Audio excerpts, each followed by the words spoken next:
시청자 여러분 안녕하십니까. 제주 이슈의 뒷담화까지 하는 시사토크 포커스인 제주입니다. 이제 오영훈 제주도정과 12대 도의회가 출범한 지 한 달이 지났습니다. 그 한 달 동안 제주에선 코로나19 확진자가 7배나 늘어나고 소비자 물가는 사상 최대 상승폭을 기록했습니다. 방역도 위기고 민생 경제도 위기인데 오영훈 도정은 과연 제대로 대처하고 있는 건지 제주도 의회 초선 의원들의 시각으로 진단을 해볼까 합니다. 두 분 반갑습니다. 네, 반갑습니다. 방송에서 두 분 처음 뵙는 것 같고요. 예. 네. 자, 12대 제주도의회에서 의정 활동을 시작한 지 한 달이 지났습니다. 그 이전과 생활 패턴이 많이 바뀌셨을 텐데 출마 전에는 어떤 활동을 하셨는지요? 저는 입성하기 전에 예. 도내 대학에서 시간 강사와 운동센터를 겸업했습니다. 그러면서 이제 학부모 활동도 하고 또 사회생활도 예. 하면서 도내에서 이제 선한 영향력, 그러니까 교량 역할을 했던 것 같습니다. 예. 그런 계기로 또 정치에도 관심을 갖게 된 것 같습니다. 체육 관련 시간 강사를 하신 거죠? 예, 그래서 맞습니다. 도의회에서 지금 문화체육관광위원회에 배정을 받으신 겁니까? 예, 맞습니다. 전문가시네요, 그러면? 네. 네. 나름. 예, 예. 강 의원께서는 어떤 활동을 하셨는지? 전공의 건설하고 관련돼가 좋아하는 분야가 도시재생, 도시계획입니다. 그래서 도시재생 관련으로 해서 대정읍 도시재생 현장 지원센터에서 제가 3년 6개월 동안 그 도시재생을 했고요. 도시재생을 하면서 제가 활성화 계획을 만드는 게 아니고 주민들의 의견을 수렴을 합니다. 그리고 어떤 방향으로 가야 될지 방향을 설정을 하게 되는데요. 그런 과정에서 주민들과 대화를 좀 많이 했다라고. 풀뿌리 민주주의 경험하셔서 도의회에 한번 도전을 해보시게 된 건가요? 그러면? 예, 주민들과 풀뿌리 민주주의, 그게 저가 잘 사는 세상, 주민들이 잘 사는 세상, 더불어 잘 사는 세상을 만드는 게 풀뿌리 민주주의고 주민자치 실현이다라는 거를 아마 도시재생을 하면서 거꾸로 저는 주민들에게 배워서 한번 정치를 다시 한번 해보고 싶다라는 그런 불씨가 아마 그쪽 배경에서 살렸던 것 같습니다. 예, 다양한 활동을 좀 하셨네요. 지난달 정말 바쁘게 보내셨을 것 같은데 지금 제주 물가가 두 달 연속 역대 최대치로 올라서 지금 제주 물가가 아주 상당한 경제가 위기 상황인데 오영훈 도정에서는 더 많은 가장 많은 추경 예산을 투입할 거라고 얘기를 하고 있습니다만은 실제 지금 세관에서는 물가 안정을 위한 민생을 살릴 수 위한 대책다운 대책이 보이지 않는다 이런 얘기들이 사실 나오고 있거든요.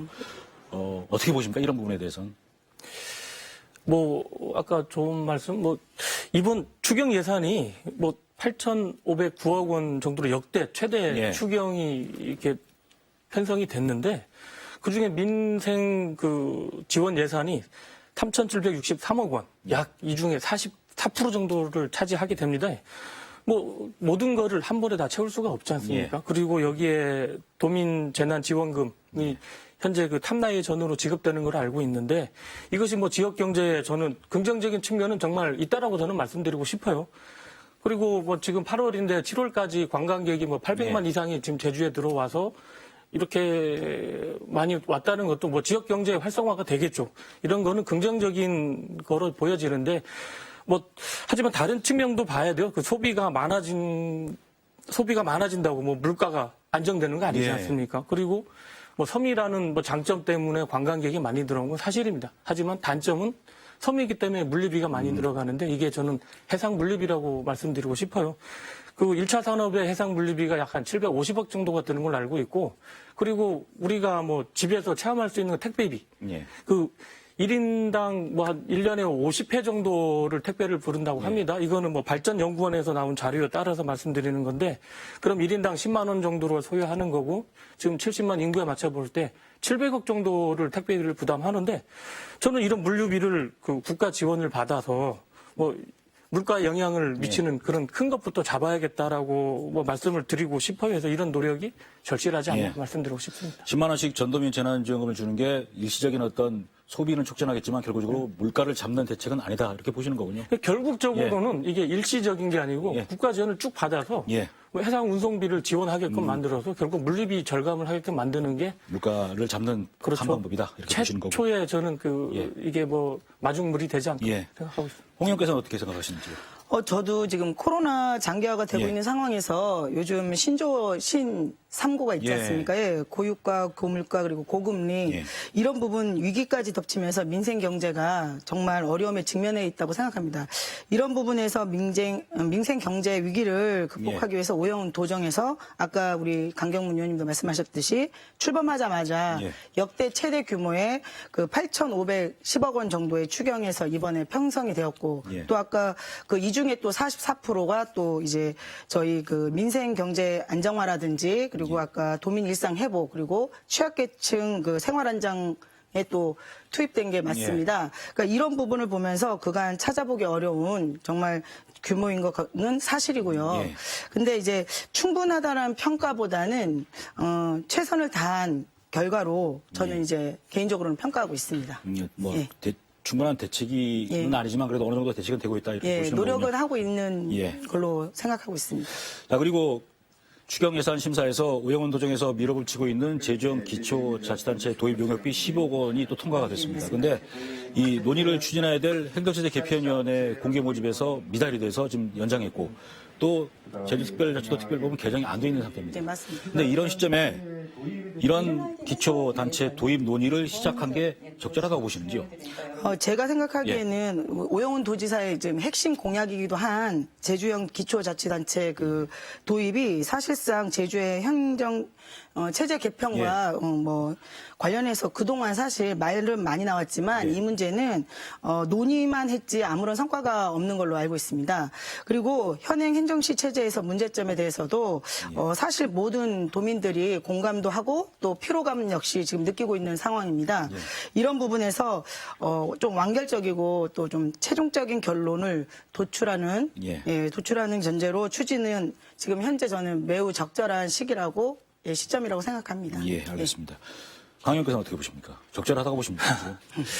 아까 공약 사항이라고 했지 않습니까? 지금 현 도정에서 핵심 공약이라고 보여지는데 뭐 5개에서 6개 행정구역의 기관 통합형 뭐 기초단체를 만들겠다 했는데 그렇게 만들겠다 하면서 용역을 줬다라는 거는 이미 답이 나온 상태에서 지금 짜집기 용역을 가고 있는 거 아닌가라고 저는 반대로 표현을 한번 하고 싶고 그리고 이 기초단체 부활에 대해서는 정말 저도 동감은 하고 있습니다. 많은 도민들이 찬성을 하고 있는 걸 알고 있고 결국 이렇게 찬성하고 있는 이유는 뭘까 저는 생각을 해보면 이 도민들이 이 행정에 대한 불만 그러니까 뭐 지역 불균형 그리고 뭐 행정의 서비스 부족 즉 전반적으로 말해서 행정적으로 뭐 책임에 뭐 불만이 있다라고 저는 보여지기 때문에 아마 도민들이 기초단체 부활을 하는 거를 찬성하지 않나라 생각을 하고 있고 그래서 저의 생각은 지금 제주시 인구가 50만이 넘습니다. 그러면은 이제 구를 2개로 둘 수가 있거든요.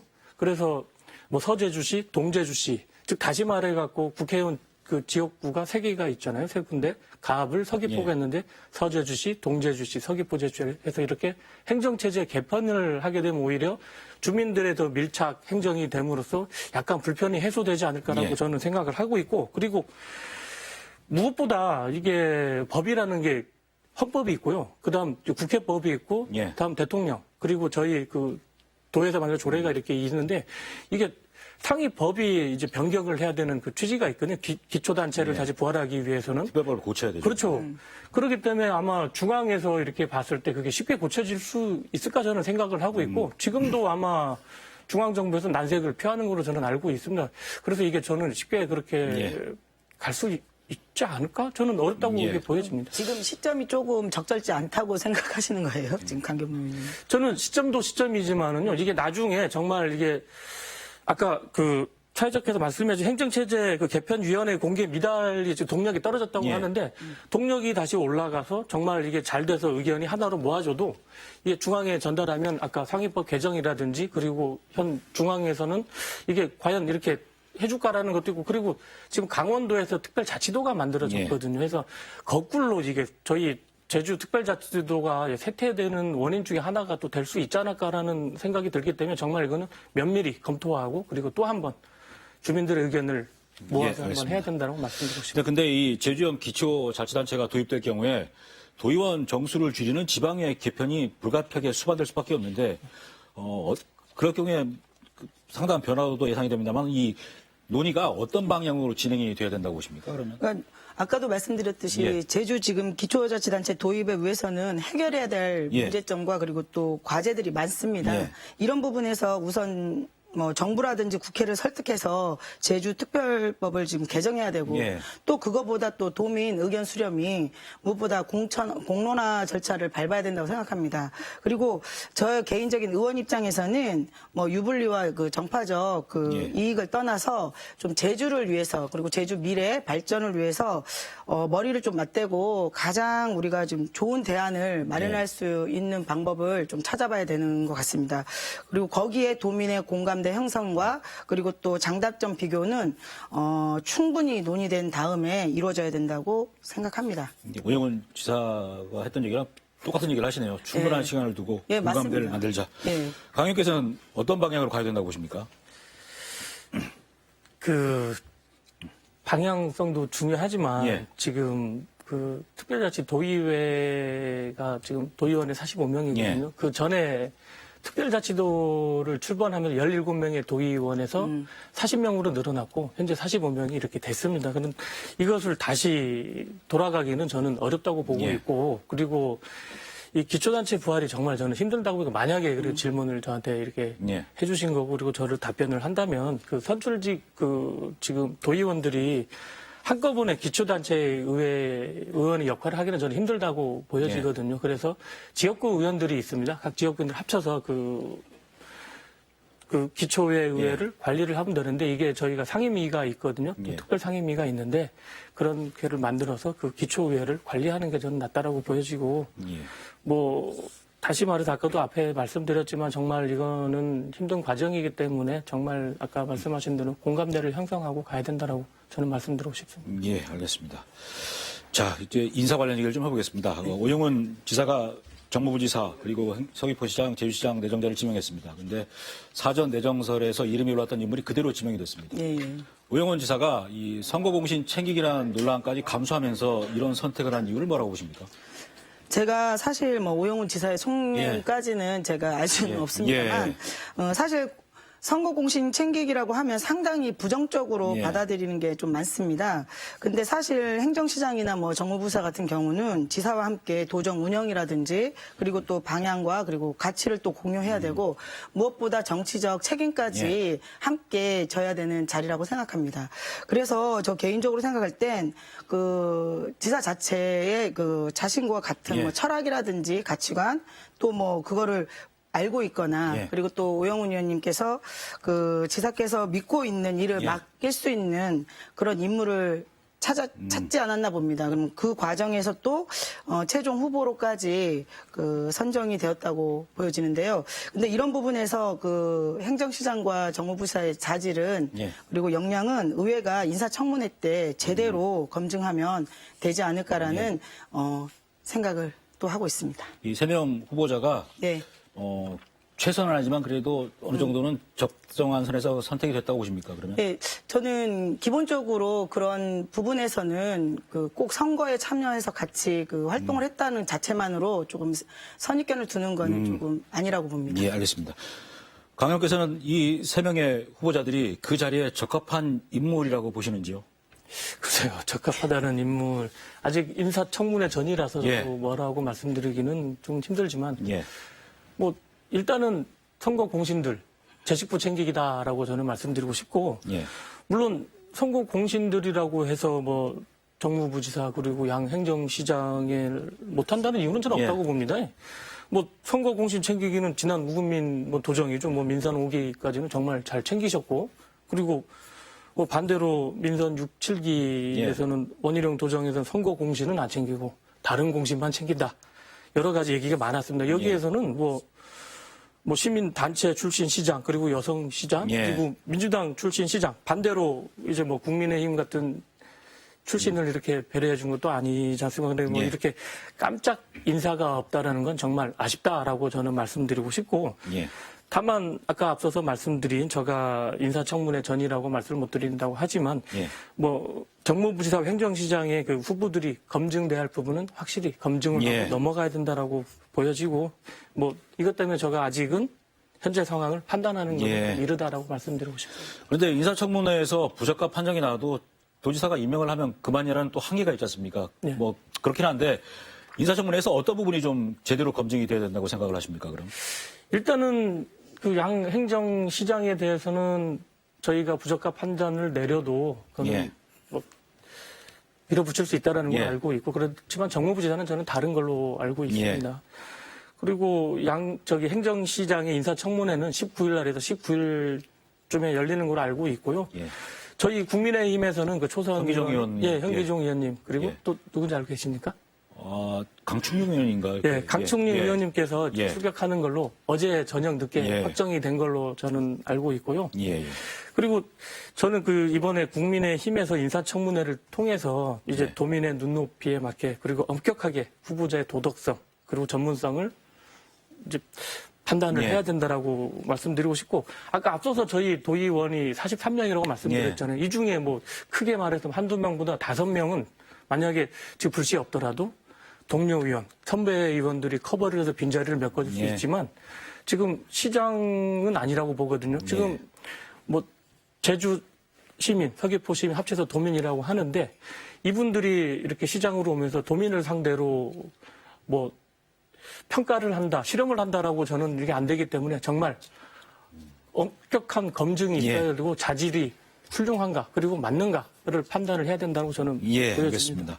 홍 의원께서는 어떤 부분 검증이 필요하다고 보십니까? 예, 저는 인사청문회를 통해 검증할 가장 대표적인 그러니까 뭐 좀 중요한 자질이라고 예. 생각하는 건 전문성과 그리고 또 도덕성 그리고 책임감이라고 생각합니다. 예. 왜냐하면 고위직일수록 높은 도덕성과 그리고 책임감이 요구되는 자리인 만큼 예. 도덕성에 대한 검증이 우선 필요하다고 생각하고요. 그리고 그 자리에 걸맞는 전문적인 예. 자질과 역량은 얼마나 갖췄는지도 이제 중점적으로 짚어봐야 할 것 같습니다. 그리고 특히 도민의 눈높이 지금 제일 말이 되고 있는 부분이 이런 부분인 것 같습니다. 도민들의 눈높이에 맞는 예. 인사인지가 중요한 잣대로 좀 이제 봐야 되는 부분이 있다고 생각합니다. 나름 양 행정시가 도와 처한 문제점을 제대로 인지하고 있는지 그리고 또 나름의 대안을 갖고 있는지 이 부분도 조금 살펴봐야 된다고 생각합니다. 예. 더불어민주당은 인사청문위원이 아직 확정이 안 된 걸로 제가 들었습니다만은 어떻게 네, 참여는 논의하고 있습니다. 본인은 안 하시는 거죠? 네. 논의를 하고 있는 중이시고. 네, 알겠습니다. 아까 조금에서 좀 보충을 또 드리고 싶은 말씀은 이번에 제주시장 관련해 갖고 조금 공모가 막 연장되고 했지 않습니까? 하면 이 안에는 또 뭔가 있지 않을까? 우리 국민의힘에서는 뭔가를 이게 알아내야 되고 이게 또 도민의 관심이 많은 사안이기 때문에 정말 그만큼 말씀도 중에 죄송하지만 그만큼 좀 신중하다고 저도 보여집니다. 비슷하게 정말 현미경 검증과 우리 당 차원에서의 검증은 이미 이제부터 시작이 됐다라고 네, 말씀드립니다. 알겠습니다. 인사청문회에서 일단 봐야 될 것 같습니다. 예, 알겠습니다. 자, 그리고 지금 17개 제주 지방 공기업과 출자 출연 기관 가운데 9개 기관장 자리가 임기가 끝났거나 사퇴를 해서 지금 비어 있습니다. 네. 김경학 도의회 의장이 얼마 전에 이 기관장 자리에 선거 공신들로 채워져서는 안 된다 이런 입장도 밝혔는데 그런데 지금 뭐 경제통상진흥원, 한의학연구원, 제주국제 컨벤션센터, 그다음에 신용보증재단 이런 데까지 전부 선거 공신이나 인수위원회 관계자가 내정됐다는 얘기가 좀 돌고 있습니다. 이런 인사 내정설에 대해서는 어떻게 생각하십니까? 사실 지역적으로 그 선거 공신 등용에 대해서 앞에 말씀드린 것 같이 지사가 이제 도정 운영을 함에 있어서 같이 가야 되기 때문에 제가 보기에는 뭐 공공기관 기관장을 뭐 채용한다는 이제 내정설이 있는 건 맞습니다. 하지만 뭐 내정설은 그럼에도 불구하고 내정설일 뿐인 것 같고 또 이러한 도민 사세에서 우려하는 거는 뭐 오영훈 지사께서도 충분히 인지하고 또 대응할 거라고 생각합니다. 근데 이제 아무래도 제주 지역을 봤을 때 이런 인사 부분에서 거의 비슷한 그 인사 부분이 되고 있는 걸로 알고 있고 그래서 아무튼 뭐 선거 공신 등용에 대해서는 뭐 해마다 나오고 선거철마다 나오는 그런 인사인 것 같습니다. 네. 전문성 있는 사람들이 기용이 되는지 안 되는지를 지켜봐야 된다. 이런 말씀이신 것 같고. 이렇게 선거 공신들이 투입되는 게 일각에서는 오영훈 후보 캠프 때 원팀을 꾸리느라고 여러 그룹들이 합쳐졌고 그 그룹별로 배려를 하다 보니까 이렇게 공신 내정설이 나오는 거라는 지적도 있습니다. 뭐 혹시 이런 부분에 대해서는 어떻게 생각을 하시는지요? 글쎄, 지금 저희 그 중앙정부, 예. 안타깝게 저희 국민의힘 예. 또 지금 중앙에서 이제 국민들에게 많이 욕을 먹고 있거든요. 예. 인사 문제에 관해서. 예, 인사 문제. 그래서 저도 여기에 지금 방송에 나왔지만 저희가 못한 거는 못한다라고 해야 되는 거고 이거를 잘못된 거는 또 바로 잡아야 된다는 거 말씀드리고 싶어요. 그래서 거꾸로 예. 당을 바꿔서 저는 하는 거다. 제주도에서 민주당 도정도 지금 똑같은 형태를 보이는 거다고 저는 예. 말씀드리고 싶고 이래 돼서 이제 우리의 목수가 분명 날 거라고 예. 저는 보여집니다. 왜 중앙정부에서 나는데 제주도에서는 왜 안 납니까? 도민도 여기 다 예. 쳐다보고 있는 거고 지켜보고 있는 거기 예. 때문에 그렇게 말씀드리고 싶고 있고 그리고 무엇보다 제주도는 학연 지연, 괜당 문화가 되게 예. 강한 곳인데 한 다리만 건너게 되면 그 분야에 대한 인프라도 알기 때문에 그래서 정말 아까 의원님께서 말씀하신 정말 투명하고 정말 전문성 있는 분들이 이번에 그 자리로 가야 되지 않나라고 말씀드리고 싶고 그리고 그분들이 또 가서는 자기 예. 만족에 사리 사욕을 챙겨서는 안 된다. 예. 도민을 위해 봉사하고 가야 된다고 말씀드리고 싶고 예. 거꾸로 저희 또 임무가 또 그런 거지 않습니까? 관리, 감독, 견제를 꾸준히 예. 할 거고 해서 모니터링을 잘 하도록 하겠습니다. 예. 자, 그리고 오영훈 지사가 400여 명 규모의 첫 국장급 인사 그리고 조직 개편을 단행을 했습니다. 이번 정기 인사 그리고 조직 개편에 대해서는 어떻게 평가하십니까? 저는 그냥 보면서 지금 이제 원론적으로 현안에 맞는 인사가 저 개인적으로 조직 개편이 되었으면 하는 예. 짧은 바람을 가져봅니다. 강 의원께서는 어떻게 보십니까? 오영훈 지사께서는 냉철이만 행정이 처음입니다. 예. 그 전에 저희 도의원 선배이기도 하고 그리고 여의도 국회에 가서 국회의원도 재선도 하셨지만 행정은 처음이다라고 저는 말씀드리고 싶고 그렇기 때문에 이게 평가하는 거는 또 저도 살짝 양보를 하고 싶습니다. 예. 무엇보다 어저께 오후에 인사가 발표가 예. 됐고 맞습니다. 그리고 그거에 대해서는 저보다 사회자님 기자 예. 출신으로 해서 이렇게 언론가의 평가들이 줄줄이 지금 나오고 있는 예. 만큼 그 다음에 기회에 불러주신다면 예. 한번 저도 냉철히 판단하고 해서 예. 한번 평가를 하도록 하겠습니다. 저도 어제 봐서 어떤 평가를 내릴 수는 없는 것 같습니다. 일단 누가 자리를 바뀌었구나 이것만 본 거고 보면 이게 흐름이 이런 기조로 가겠구나라는 느낌만 있는 거고 아직은 분석을 못 해봤습니다. 알겠습니다. 자, 그리고 얼마 전 이 프로그램에 출연했던 패널 분들도 했던 평가이긴 합니다만은 오영훈 도정이 좀 다이나믹하지 못하고 정치돼 있고 도민들에게 어떤 확실한 비전을 제시하지 못하고 있다는 평가들이 사실 좀 들립니다. 왜 이런 평가를 받는다고 보십니까, 그러면? 워낙 지금 민생 경제가 어렵지 않습니까? 근데 지방정부에서 이런 문제를 속 시원하게 해결해주면 예. 해결하기에는 아직은 어려운 측면이 있다고 생각합니다. 아까 말씀드렸듯이 출범한 지 한 달여밖에 겨우 지나지 않은 시점이라서 그런 부분도 있고 예. 또 그리고 제2공항 문제라든지 그리고 또 월정리 예. 하수 처리장 증설 문제 등 지금 제주의 갈등 현안이 지금 산재되어 있다 보니 도민들 입장에서는 무엇보다 지금 좀 답답한 생각이 들 거라는 생각도 하고 있습니다. 근데 그간 설익은 정책 발표로 인해 도민들이 좀 사실 또 예. 피로도가 좀 높은 것도 사실입니다. 그러니까 빠른 것만이 능사가 아니라고 예. 생각하고요. 그리고 좀 지금 오영훈 도정이 일단은 좀 더 지켜봐야 볼 필요가 있는다고 예. 말씀드리고 싶습니다. 예. 네. 강 의원께서는 왜 이런 평가를 받는다고 보십니까?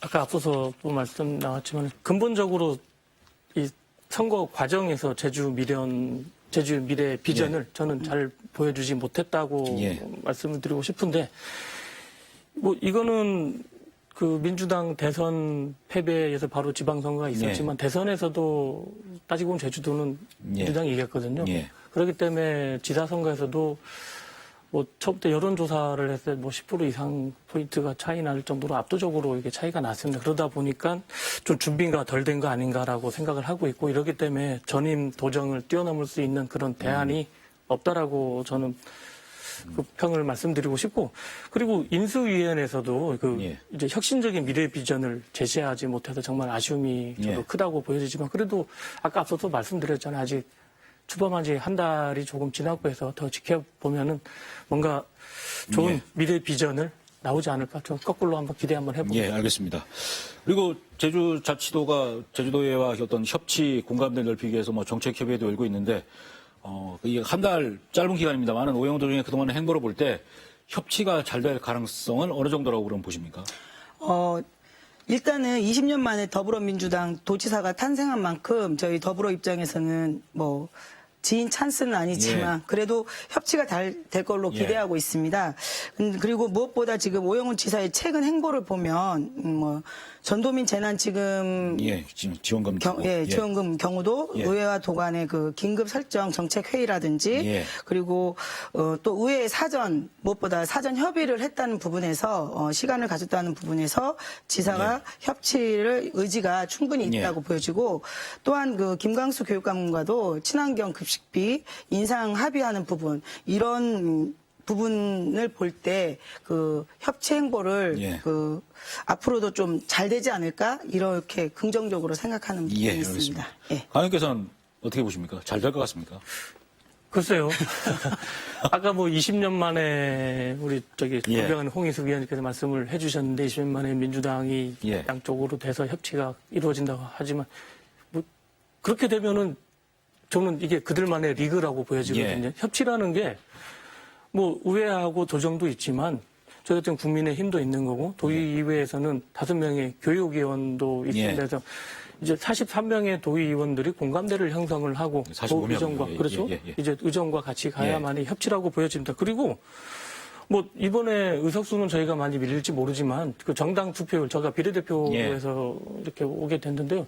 정당 투표율에서는 비등비등해서 1%포인트밖에 차이가 안 났는데 오히려 서귀포 지역은 저희가 이겼거든요.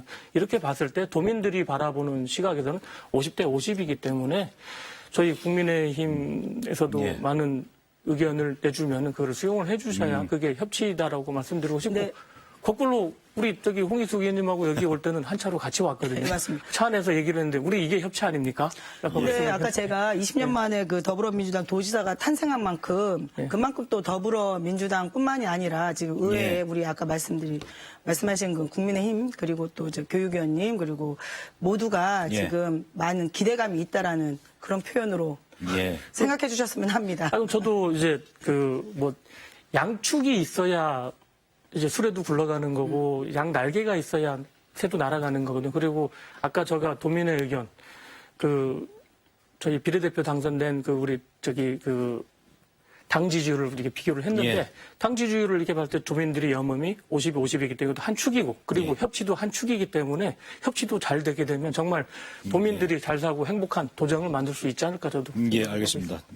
두 축을 활용해서 좀 가졌으면 좋겠다. 맞습니다. 아직은 만족스럽지 못하다는 말씀인 것 같습니다. 지금 1.5축입니다. 알겠습니다. 오늘 두 말씀 잘 들었고요. 앞으로 소선이지만 왕성한 의정활동 기대하겠습니다. 오늘 감사합니다. 감사합니다. 감사합니다.